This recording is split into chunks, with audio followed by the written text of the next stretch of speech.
എന്നാ നമുക്ക് തുടങ്ങാം. അങ്ങനെ തുടങ്ങാൻ പറഞ്ഞാൽ തുടങ്ങുമോ?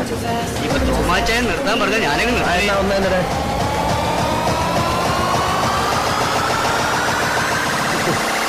നല്ലവരായ എൻ്റെ പോലീസ് സുഹൃത്തുക്കളെ, ഈ ചെറ്റയെ ഞാൻ അടിക്കുന്ന ഓരോ അടിയും നിങ്ങൾക്കുള്ള മെഡലുകളാണ്.